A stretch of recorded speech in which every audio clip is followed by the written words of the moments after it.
Russia still calls it the special military operation into Ukraine. They're not calling it a war, although, of course, it's an all-out war. The reason that we're given initially by the Kremlin on why they're going in, amongst them was the demilitarization of Ukraine, the first point. The other point was the denazification of Ukraine, because Russia claimed that there are too many neo-Nazi organizations in Ukraine, notwithstanding, of course, that the president of Ukraine, Volodymyr Zelensky, is a Jew himself. So Russia went into Ukraine with a pretext. The other reason that we were given was that they want to go and protect the Russian minority-speaking communities in Ukraine, whom the Kremlin claimed was under harassment from some of the Ukrainian nationalists. And of course, that was problematic to many people. Imagine the Swazi people, not standing the size of the country, coming to South Africa to protect the Swazi-speaking people of South Africa because they are somehow threatened or harassed by the Zulus. So that's what Russia went into Ukraine for, amongst other reasons. But the main reason, of course, that most people keep on repeating, including some South Africans, was that it was trying to protect the advancement of NATO into its border, because there is that understanding post-1945 that the NATO will stay out of Ukraine, and Ukraine will not join any of the European Union entities because it remains a buffer between the former Soviet Union, which is Russia in this case, and the European Union. So that was one of the other reasons that we're given. But we all know, of course, why Vladimir Putin went into Ukraine. It was mainly to resuscitate this old glory of the USSR. And the low-hanging, or the closest first objective to achieve was to go and annex Ukraine, and that was one of the reasons why he did it. And he repeated it again yesterday when he was addressing that big rally held in Moscow. Yeah, very dramatic rally. I saw all sorts of pageantry and demonstration of military power and prowess. Very, very interesting. Warning all other countries in the world not to pick a fight with Russia. Is that project succeeding? I mean, many would argue that this would have been a very quick operation.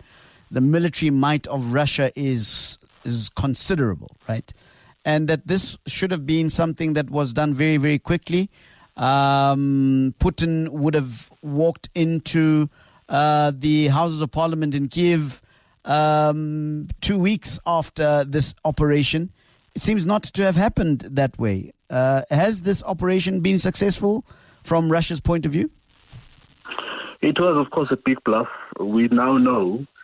And Vladimir Putin fell into the trap of the Western Americans, who many argue that was lured into this trap to see what they can actually produce in terms of aggression or fight against any country in Europe, but in this case it was Ukraine. And we now realize that actually this talk was much more bigger than the bite that the Russians have always threatened against the West. They initially unleashed a 30-kilometer long convoy, which was meant to go and annex and colonize Ukraine, and all of that was stopped by the Ukrainians, of course, with the assistance of NATO and the West. And they've since been struggling to make any advancement. Instead, we've seen Ukrainians pushing back and reclaiming some of the cities that were conquered by Russia during the initial stages of this conflict. So they haven't done much, and they continue battling the ill-trained and ill-equipped Ukrainian soldiers. They have now called upon the Wagner Group, which has been creating havoc in some of the African nations, to come and help. This is a paramilitary private group owned by Putin's friend, who are now fighting the war in Ukraine. But all we're seeing now, we're seeing Russians isolated more and more. Young men in Russia are leaving Russia into other countries, fearing that it will be called upon to join this unjust war. So they are not winning the war. Instead, we're seeing brand Russia being taking a knock around the world, and Putin is more and more isolated. The Russians are not allowed to participate in social, cultural, and sporting activities. So the situation is quite dire for them, and I think it's going to get worse as we enter the second year of this war. But of course, the head of that government is doubling down. In fact, as you rightfully pointed out earlier on about this rally, where they are, I suppose, heightening the propaganda around their success in this particular war, continues to dig in their heels. And there are suggestions that there may be an escalation of the conflict. In fact, there were times when we heard that there may be a possibility of the unleashing of nuclear weaponry. How has that panned out? Well, I doubt if he's going to go to that extent. I doubt if the top military brass in Russia will allow him to do so, because you must remember, once he unleashes the nuclear arsenal, all of us die, and I'm not quite sure whether the top military brass in Russia is ready to go to meet their creator in heaven. So it will be very difficult for them to do that. But what we are likely to see, of course, the rally that he held yesterday is more of an echo chamber than anything else, because he's speaking to the converted. No one else was listening to him anywhere else, because people actually have restricted Russia from using their platforms in terms of mass communication. Their main mass communication tool, which was Russia Today, has been banned in different parts of the world. So it was, again, a rally meant to reach out to the converted within Russia and those who can get it in other independent platforms. But coming back to the question of nuclear weapons, I doubt if he'll do that. He knows that will be the end of everybody else, and I don't think the top brass are that loyal to Vladimir Putin that they are willing to allow him, or will they allow him to go on a nuclear weapon? We know that South Africa, of course, at the moment is quite happy to be joining in the drills with Russia. Even South Africa is not going to be happy with Russia that's going to go and kill people en masse. So the nuclear threat, I think, is the bluff more than anything else. I don't think Vladimir Putin himself is ready to die, because the Americans, the West, and all other who are currently supporting Ukraine will certainly retaliate should it do anything like that. And Moscow, Russia will be also obliterated. So they know the risk of that. And I don't think that the loyalty within the military class at the moment is at the level where they'll be willing to sacrifice their lives and that of their families for Vladimir Putin. There are many countries on that east-west border, including Ukraine, that were part of the old USSR.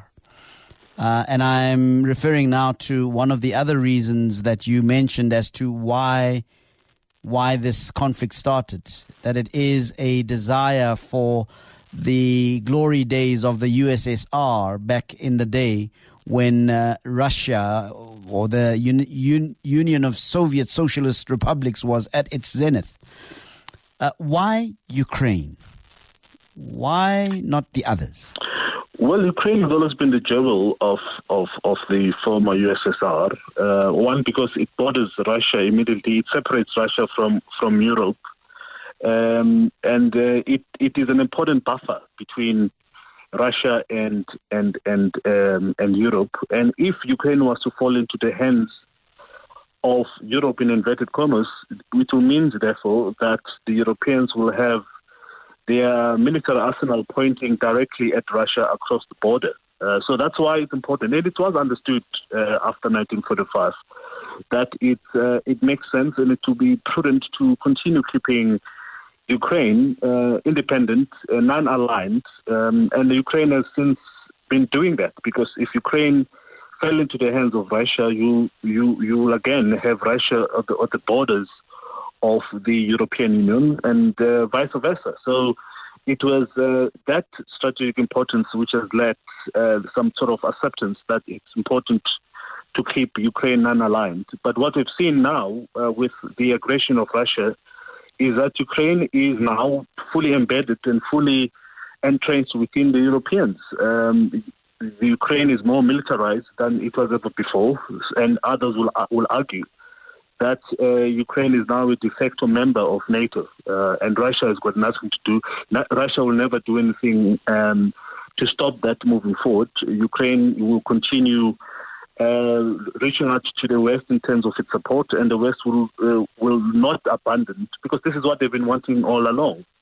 The West will not abandon Ukraine moving forward. They will keep on supplying Ukraine with the most technological advanced military arsenal, and what Vladimir Putin was trying to do as part of his propaganda in terms of communicating to his brethren in Ukraine has failed, because none in Ukraine currently love Vladimir Putin because of the mass destruction that his bombs have created in Ukraine. This total obliteration of critical infrastructure in that country has further alienated Vladimir Putin and the Russians, and I don't think those relations will be amended anytime soon. But all we know is that NATO is now fully entrenched. NATO and the Americans and Western countries are fully entrenched in Ukraine, which is the opposite of what Russia and Putin was intending in the first place. To be fair, Tembisa, I'm getting a message here from Dave J on Twitter, says, seems you don't have an exactly objective guest re-Ukraine. E.g., he uses words such as unjust war. Also not talking about Putin's clear warnings since 1999 and 2008 in the UN, repeated at the previous Munich Security Conference. And I think Dave is talking about, and then he says, P.S., it wasn't a rally, it was their Sona. Please be accurate. Well, I don't know if I agree with you there, Dave. It was pretty rally-like to me. There was a stadium full of people jumping up and down. It was a whole lot of stuff. But that's we don't need to major on the minors. There is perhaps a point to discuss, perhaps, Tembisa, around the fact that NATO seemed to have a very expansionist policy towards the East that would have made somebody like Putin nervous. And as Dave here says, warnings were given to say, please, keep away, keep away. How do you explain that aspect? Well, I agree with that. I agree with that position, but also it doesn't justify going in and bombing people in submission as Russia has done so far in Ukraine. I've said earlier on that it was important to keep Ukraine unaligned, to maintain peace. In other words, this buffer called Ukraine separated Russia from the West, which was critical and important. But when Ukraine starts to indicate that it intends establishing friendship with the European Union and NATO, I don't think there was a justification for you to send your best military personnel and big guns to go and shoot these human beings and destroy the infrastructure into submission. I think that was a problem.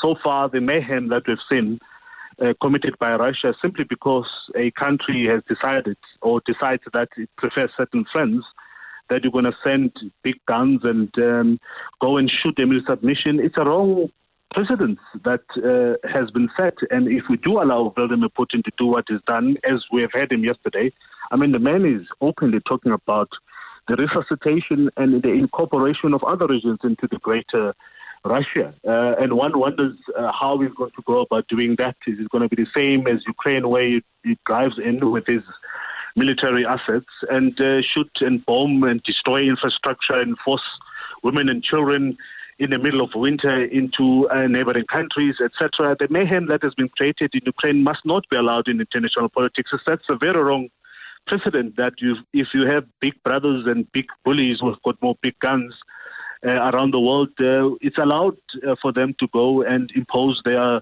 political positions. And I think, with countries such as Lesotho, Botswana and Swaziland, they should worry if that's going to become a precedent, because South Africa and other bigger nations around can do the same if they feel that they are threatened by these independent countries. And I think that's why many countries and organizations around the world are condemning Russia. They are condemning Russia because Russia has decided to go and shoot people into submission simply because they've indicated certain political preference, even though they have not gone ahead to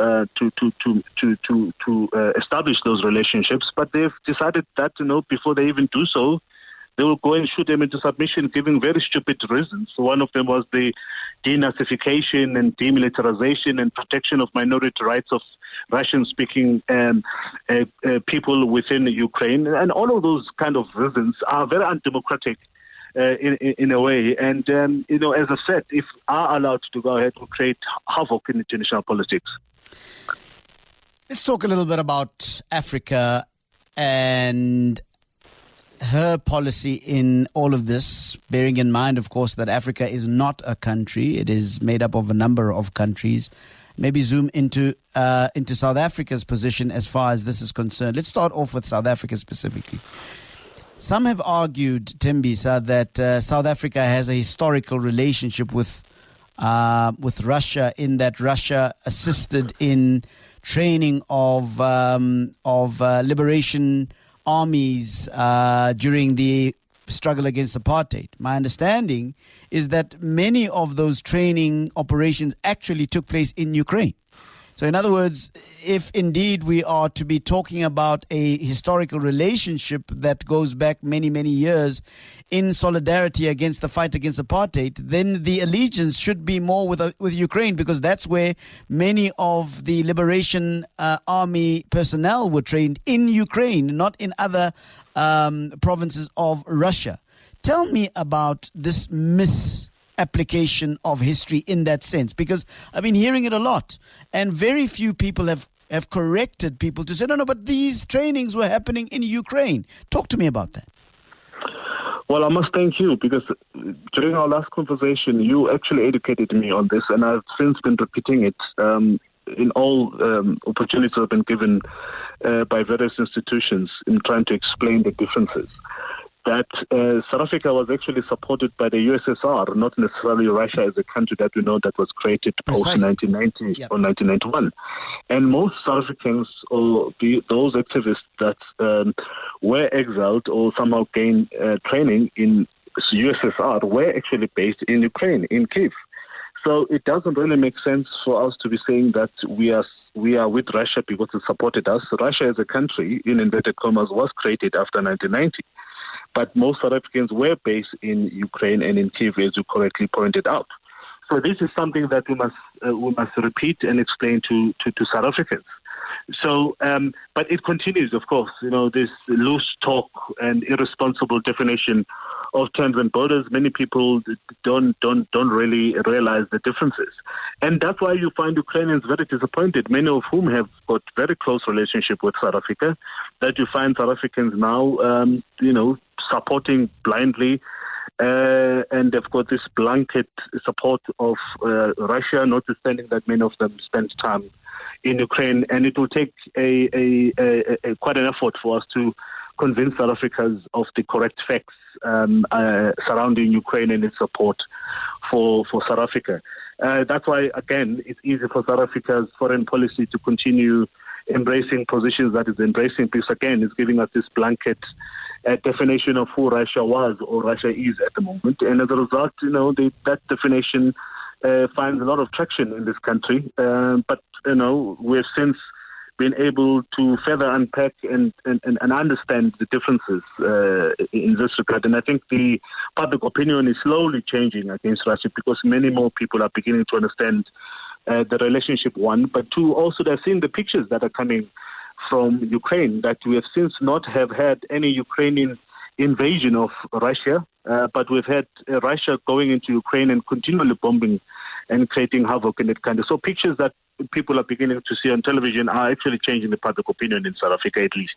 The leadership of South Africa that continues to be in this neutral position knows the background. They know the facts. They know that the Russia of Putin and the USSR that supported South African liberation armies against apartheid were two very different animals, very, very, very different animals. And that geographically speaking, the support, to be frank, came from Kyiv, Ukraine. Why then the support, albeit called neutral, for Russia? to the point where we have military operations with Russia?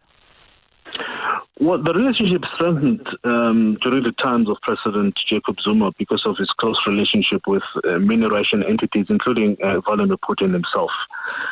We are told that President Zuma is a fluent speaker of Russian. So that relationship continued. And we know, of course, about the nuclear scandal that was later cancelled by President Cyril Ramaphosa and was condemned by South Africa in general, which was about to introduce alternative energy source in South Africa, which was going to be constructed and sponsored by Russia. That was opposed because of people's position on corruption and, general anti-Zuma sentiment at the time.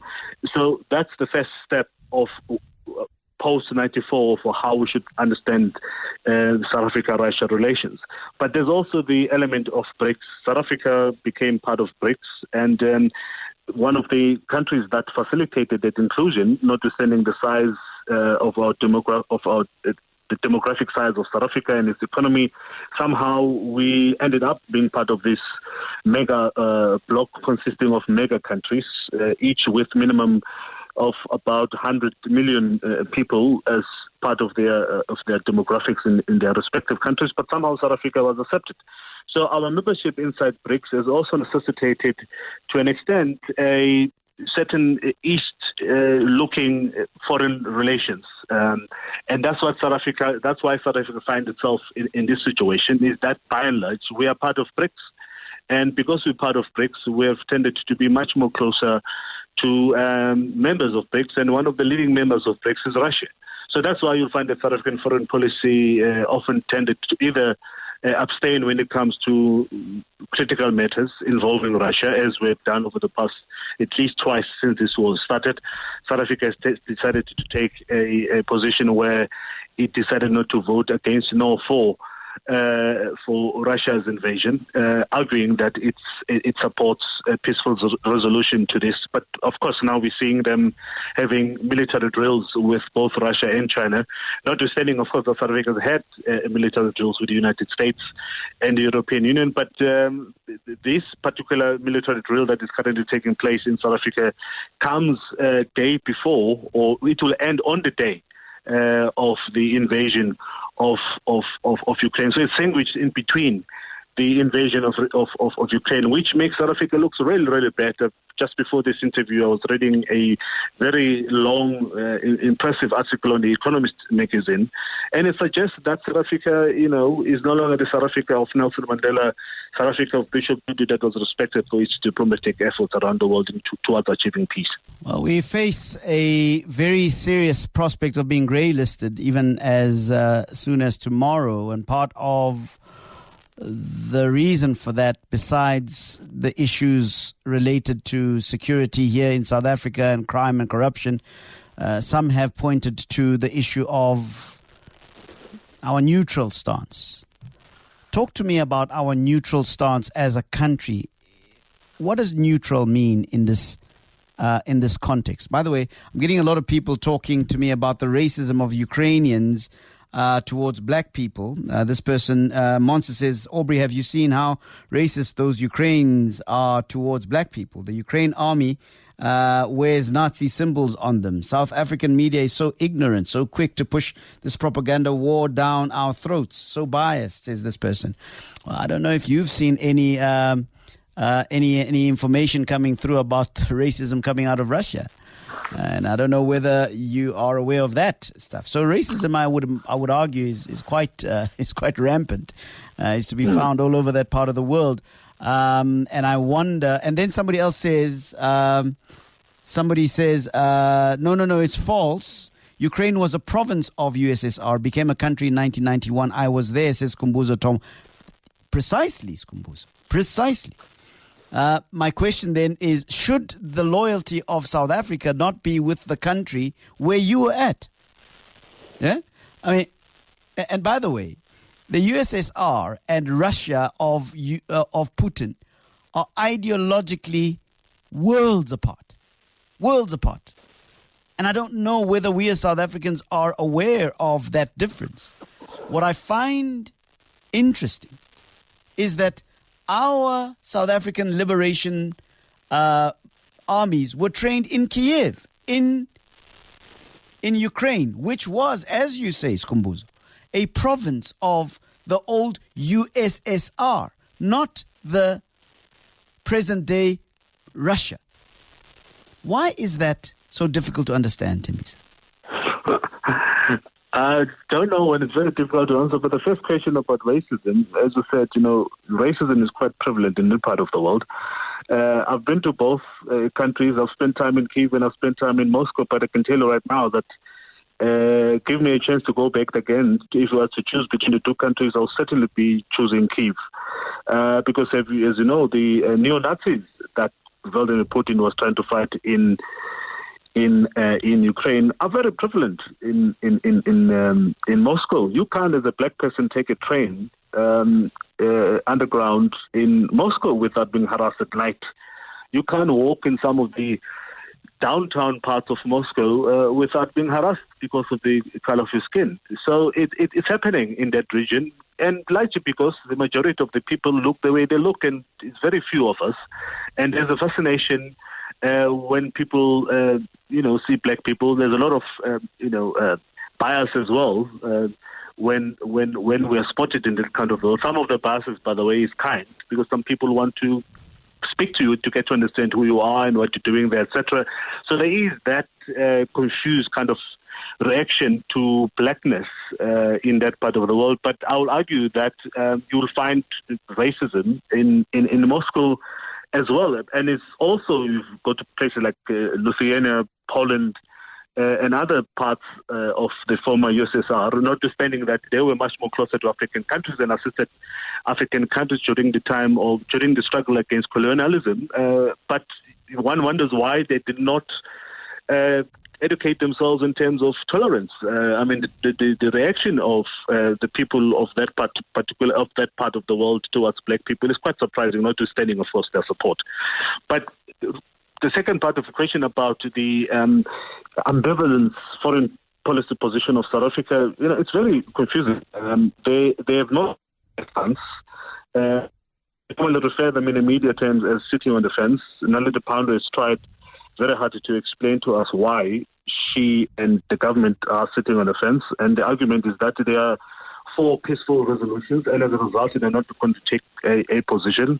But we are reminded constantly of Bishop Tutu, who said that those that are silent in times of oppression and who are, sitting on the fence, they're siding with the oppressor. And unfortunately, we find South Africa at the moment deciding to take a neutral position in cases where they are expected to take a firm position against the atrocities that we continue seeing in Ukraine. And to if we were to follow Tutu's statement to the latter, it would mean that South Africa is on the side of the oppressor. Well, Dave poses a question directly to me. Dave J. says, how would you, Aubrey, react if openly hostile powers place their arms and missiles in a country right next door, right? And Dave, I don't know whether asking me that question is going to serve your purpose. I certainly wouldn't send in tanks and bomb creches and schools, and I certainly wouldn't do that. So I hear the sentiment that you're trying to push, but I certainly wouldn't be sending a whole army to go and bomb civilian areas because I feel threatened. Yeah, and I feel threatened not because of that country that I'm bombing, but because of another power. I would probably, if it was me, and remember you asked me the question, Dave, I would probably take on the power, which is the United States and maybe the other NATO countries, in proper warfare with those countries. It just feels to me like this is just a bullying of a smaller country, because the casualties are being felt in Ukraine, not in Russia. So maybe your question shouldn't have been directed at me, because I would have done something completely different. But then again, I am not Vladimir Putin. But to Dave's questions, I mean, there have been agreements, Tembisa, where there was an agreement that for the reasons that Dave and others, and I suppose Putin's fears, that this expansionist move eastwards by NATO was a threat to and there were agreements, the Minsk agreement, that said basically that that Ukraine would remain neutral as this buffer between NATO countries, NATO interests, and Russia and Russian interests. Isn't that part of the reason why Ukraine is at the receiving end of Russian aggression because of running away or what's the right word, being in breach of those agreements?